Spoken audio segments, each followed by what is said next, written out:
Think about your past. Was it actually that bad? What about your life now? Is it really dark and miserable? And the future? You don't see the light at the end of the tunnel? Do you think that your life in general is bad? Well, a lot of men nowadays consider themselves depressed, anxious, and stressed, and overall think that they're living meaningless lives. Some try to improve themselves, others try to escape into pleasure, and others mistake improvement for trying to fit into fake identities but yet don't solve the core problems. Nowadays, it is mainstream for guys to complain that they have trauma from their past, that their current life sucks, and that the future is too dark to keep searching for the light. What if I told you that there is a way to stop putting your faith in countless improvement books, podcasts, and 4am grind motivation playlists and actually achieve true long-lasting improvement that will make your life actually good? It all comes from the acceptance it's just a bad day and not a bad life.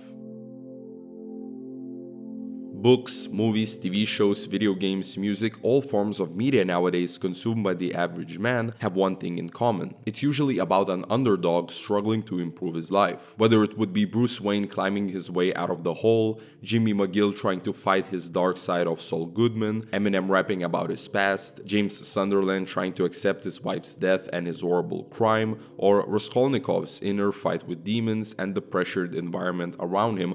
All of these different format stories in one way or another provide men with feelings of relatability of struggle. We all had, have, and will have problems in life. That's just how life works, and finding the suffering and pain in stories can inspire us to keep going or learn what not to do to not get the same amount of struggle. However, usually the pain we hear about in stories comes with a redemption of the suffering character rising above the struggle and becoming a competent and dangerous individual, molded by harsh experience. As I said, some guys relate to some pain of these stories and admire the beauty of it or learn to endure the pain and thrive, whilst others, which is more common now, take these painful stories and identify themselves to them fully. That's how I believe we get to the romanticization of trauma. Pain, trauma, and suffering, perhaps it never occurred, or at least not to the extent experienced by fictional or real characters. However, many guys nowadays begin to believe that they are going through the exact same struggle, or they actually desire to face such challenges. Why?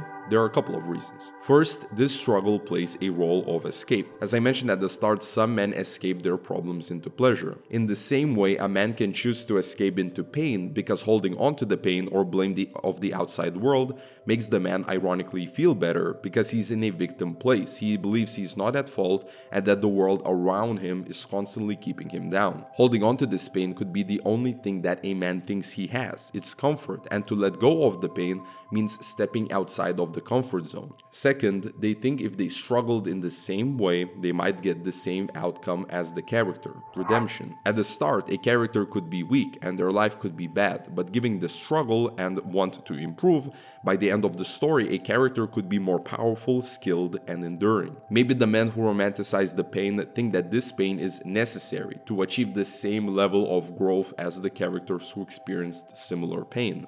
Now, don't get me wrong, struggles that we face in life are real, and I'm not claiming that if a man had a horrible past or is struggling now, that his pain is imaginary and that he's just romanticizing some character's journey. But what I am saying is that your life is probably not as bad as you think. This statement, again, doesn't mean that you don't struggle or that you don't have problems.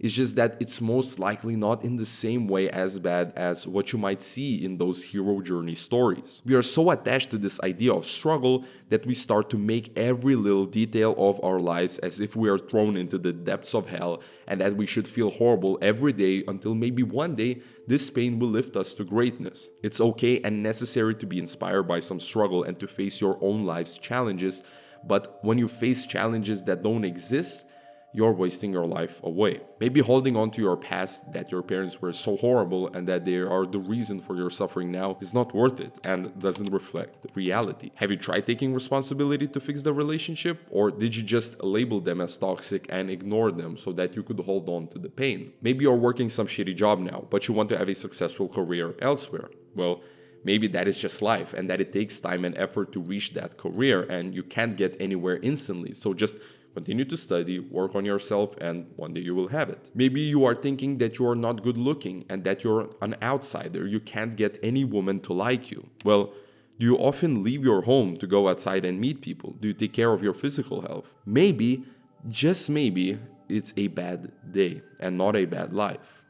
How to understand that your life is good. Notice how I'm not saying how to make your life good, because I believe that for the average man nowadays, it is needed to just search for the good life because it's right under his nose. Forget all the past trauma BS and ask yourself, how would I act and live if I didn't experience that trauma? For the pain in the present, ask if the pain you are feeling is earned or is it imaginary and that you are making a way bigger deal out of it than it needs to be. It all comes down to a simple formula. For your past and present, try to think of something you could be grateful for instead of holding on to the negativity. For your future, work hard toward what you want to achieve. Work out, eat well, find a woman, create a family, keep in touch with your own family, have a hobby, work toward what you want to have as a career, learn, and that's it. That's all you need from life. Sure, all of these things take time and effort, but in the pursuit of these things, whenever you face challenges and feel down, remember, again, maybe it's just a bad day and not a bad life. I know this is not some revelation of advice,